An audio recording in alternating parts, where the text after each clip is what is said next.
আসসালামু আলাইকুম, কেমন আছেন আমার ভিউয়ার্সরা? আলহামদুলিল্লাহ আমি ভালো আছি। আমি আরেকটা ব্লগ নিয়ে হাজির হয়ে গেলাম। সকাল সকাল চিয়া সিডের পানি খাবো। চিয়া সিড আগেই ভিজিয়ে রেখেছিলাম। আমি ঘুমের থেকে উঠে কিন্তু চিয়া সিডের পানি খাই প্রতিদিনই।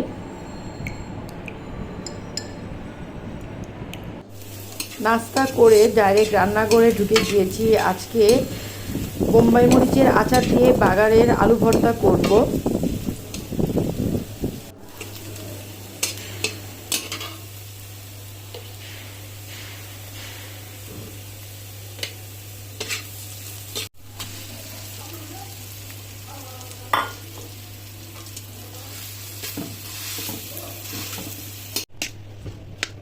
যে কোনো আচারে তেল দিয়ে কিন্তু আলু ভর্তা এইভাবে করে বাগার দিয়ে করলে খুব মজা লাগে। আমি আজকে বোম্বাই মরিচ দিয়ে করছি আর দিয়ে দিব আস্ত ভাঙা কিছু শুকনো মরিচ। আজকে আলু ভর্তা আর হলো গিয়ে সাথে আছে ইলিশ মাছের দু পেঁয়াজি।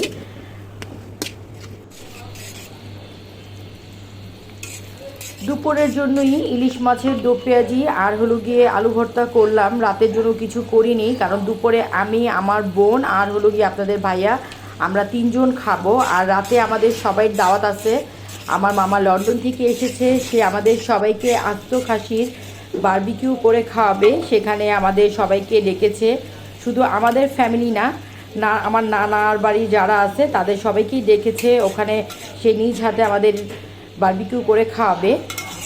আসলে খাওয়াটা বড় ব্যাপার না, খাওয়ার থেকে বড় কথা হলো গিয়ে সবাই একসাথে দেখা হবে, সেটাই। কারণ মামা এবার 10 দিনের জন্য এসেছে এখানে ঈদ করে। সে চলে গিয়েছিল ব্যাংকক থেকে এসে হাতে 4 দিন সময় ছিল। তো এই 4 দিন সবার বাসায় যাওয়া তার সম্ভব না, তাই সে আমাদের সবার জন্য এই আয়োজনটা করলো যেন একসাথে সবাই আমরা তার সাথে দেখা করতে পারি। দুপুরে খেয়ে মাগরিবের নামাজ পড়ে আপনার ভাইয়া আর আমি ক্যান্টনমেন্ট সিএমএসে যাব।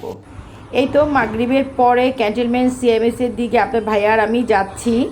আমাদের মহল্লার একটা ভাইয়া, সে ভর্তি, তাকে দেখার জন্য চলে এসেছি। আর আমি আমার বাচ্চাদের আর বোনকে বলে এসেছি তারা যেন দাওয়াতে চলে যায়। আমি আর আপনার ভাইয়া এই ভাইয়াটাকে দেখে হসপিটাল থেকে ডাইরেক্ট চলে যাব মামার ওখানে। আমি আমার ভিউয়ার্সদের জন্য একটু ভিডিও করলাম, কিন্তু এসেছি চিন্তা করলাম এখানে আসা হয় না, আমি একটু ভিডিও করি আমার ভিউয়ার্সদের জন্য। দেখেন ঢাকার মধ্যে কি সুন্দর পরিবেশ। আর যারা জানেন তারা তো জানেনই যে ক্যান্টনমেন্টের ভিতরটা কতটা সুন্দর। রাস্তা খালি, একদমই ফাঁকা সব সময়। এটা কিন্তু শুধু এই টাইমের জন্য, বন্ধের জন্য তা কিন্তু না। আমি যখনই আপনার এখানে দাওয়াতে এসেছিলাম তখনও দেখেছি রাস্তা কিন্তু এখানে বেশ ভালো ফাঁকা থাকে।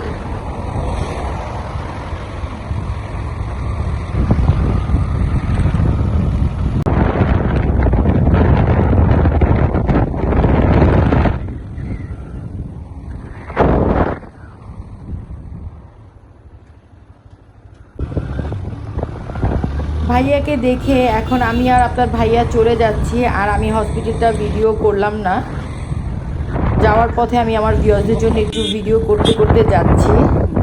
এখন এখান থেকে ডাইরেক্ট আপনার ভাইয়া আর আমি চলে যাব দাওয়াতে মামার ওখানে।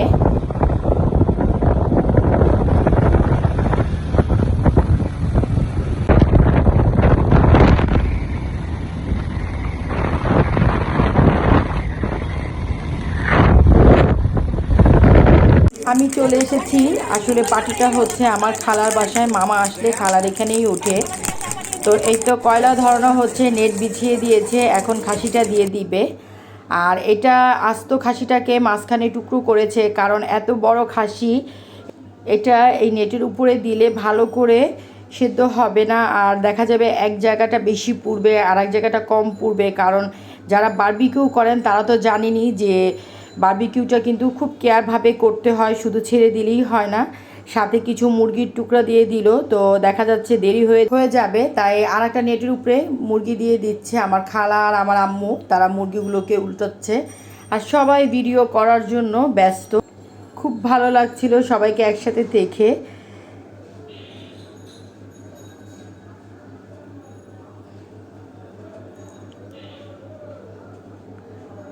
সবাই সবার নিয়ে ব্যস্ত।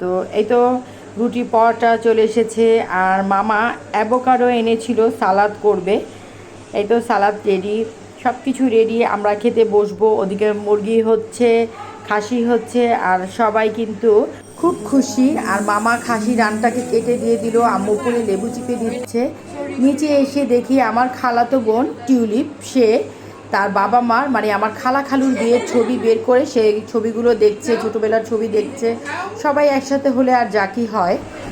এই তো সবাই আমরা একসাথে খেতে বসে গিয়েছি। আর টিউলিপ খাসি রানটা নিয়ে দুষ্টুমি করছিল। আমার ভাতিজি হলুদ কাপড় পরা, সে আবার দেখছে টুকুর করে। খাওয়া দাওয়া শেষ করে রাত্র 2:10 খালার বাসা থেকে নিজের বাড়িতে যাচ্ছি। আপনার ভাইয়া আর আমি এক রিক্সায়, কোনো রিক্সা ছিল না, আর পিছনের রিক্সায় ছিল আমার 2 বোন। আমরা খুবই মজা করছি আর খুব সময় কাটলো সবার সাথে। আজ এ পর্যন্তই। আমার ব্লগ যদি আপনাদের ভালো লেগে থাকে তাহলে অবশ্যই ফ্যামিলি ফ্রেন্ডদের সাথে বেশি বেশি করে শেয়ার করবেন। যারা এখন পর্যন্ত আমার চ্যানেলটি সাবস্ক্রাইব করেনি তারা অবশ্যই সাবস্ক্রাইব করবেন। আল্লাহ হাফেজ।